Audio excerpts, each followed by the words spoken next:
Hello everyone! Welcome back to Drawn by Annie channel. This is me, Annie, and I will be drawing for you today. Grab your tea, coffee and snacks and let's dive into today's video.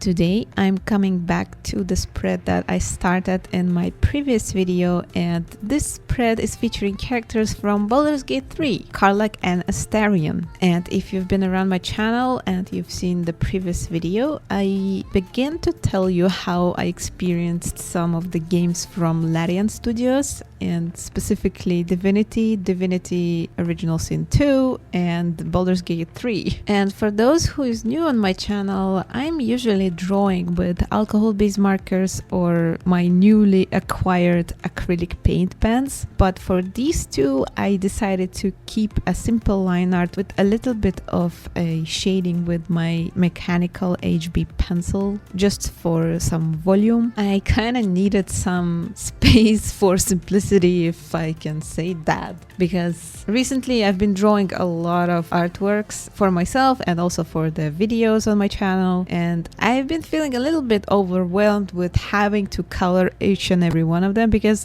most of the time I'm not coloring my artworks, honestly, but that's the most satisfying process to watch artists do. So I've pushed myself a little bit over the limit. So with these two drawings I'm kind of coming back to a state of peace in my soul and giving myself some slack and rest. So I hope you enjoy some line art process along with a little bit of chatting about how I experienced the Baldur's Gate 3 and a little bit of references for the Divinity Original Sin 1 and 2.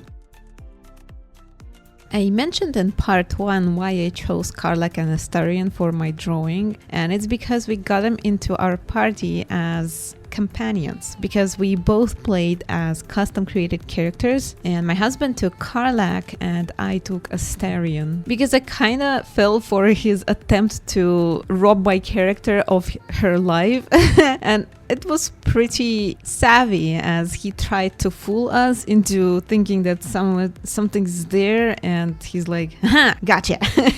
And I kind of fell for this type of introduction, and then later on he reintroduced himself in a polite way. And also because I saw endless numbers of memes around the internet, even though I haven't played the game, but I loved the voice acting and also the looks of the character looked very appealing, and I thought, why not? And he was also the first male character to arrive to the story. After that we found Gale, but I didn't feel for him as much as to Astarion, and I decided to keep him as my constant companion. And honestly, I think he was the best option to play as rogue or a marksman, and that's actually how I decided to train him. Like, I took maybe 3 levels as rogue and the rest was the marksman skill tree, and that was also my conscious choice because in the first 2 games of Divinity Original Sin 1 and 2 I played as a custom character of marksman as well, and I really liked it, so I decided to proceed with being a marksman. But first 2 games didn't have an option to make a bard, so in this case I decided I would go for bard custom character and make Astarion my marksman, because my husband also made a custom character and he made it into a barbarian class, I think, or a warrior, and his partner Karlach was druid, so basically we had a physical damage dealer and a tank. So I decided I would balance us out with being a bard magician of some sort. I was trying to take the controlling spells for the most part and aim for charisma checks, so performance, deception, persuasion checks. And Astarion I wanted to make into a dexterity based character, and that comboed well with rogue and marksman, so that's what I went for. So most of the story and gameplay my character spent persuading and deceiving NPCs and other characters, sometimes spent by performing some loot. Like, whenever I had a chance to perform I did. And Astarion spent all of this time lock-picking chests and doors. Like literally 80% of the time, that's what I was checking for. Oh, and also disarming the traps. Yeah, that was a big part of the gameplay too. My husband managed to make a fun build with throwing skills. So basically, he wasn't wielding any weapon for most of the part, and he was collecting garbage all over the place. And whenever the battle occurred, he decided he would throw things at his opponents, or better yet, later on when he leveled up a little bit, he started throwing the opponents at each other. So he made a Yitamancer. And funny part is that at some point we found the weapon that was a trident that had the ability to return to its wielder after it's been thrown. So he could throw his trident at whoever, and the next turn he would have it right back without having to walk and take it physically, you know. At some point it just turned into a piece of cake, and it was pretty funny to watch most of the battles being won by one character, basically like a one-man army that would throw opponents, throw stuff and his weapon at whoever, and basically finishing them in one turn.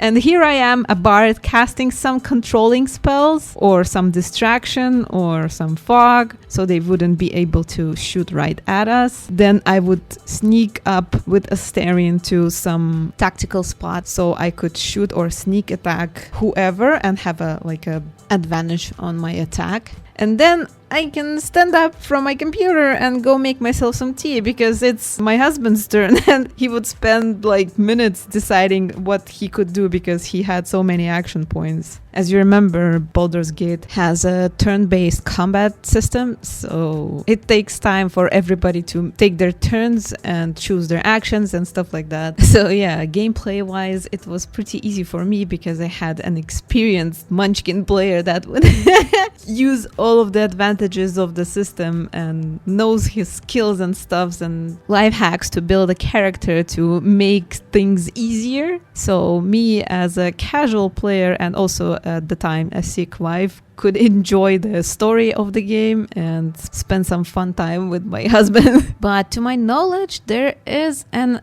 alternative story to the Baldur's Gate 3, which is named Dark Urge. And I haven't tried that, but I've heard that there is like some extra experience if I would to make a character with the background of Dark Urge. But I don't know. What do you think? Should I try to go back and create a new character and replay the story all over again with this background, or it's not really worth it? Let me know down in the comments. And here I am finished with inking this little portrait of Astarion, and I really hope that you enjoyed the line art process as much as I did, because I love line art. Let me know if you played Baldur's Gate 3 and who have you played as, and who did you take as your companions, and also share some of your fun stories playing this game if you have, because apparently we have skipped like half of the game because we accidentally passed by an NPC that was supposed to give us like a whole big piece of the story in Act 2. So yeah, Halcyon never joined our party after the Act 2, sadly.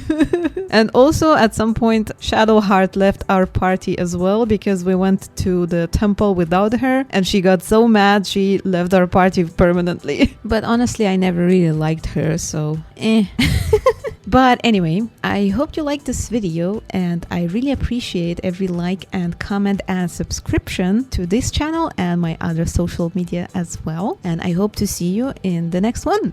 Bye bye!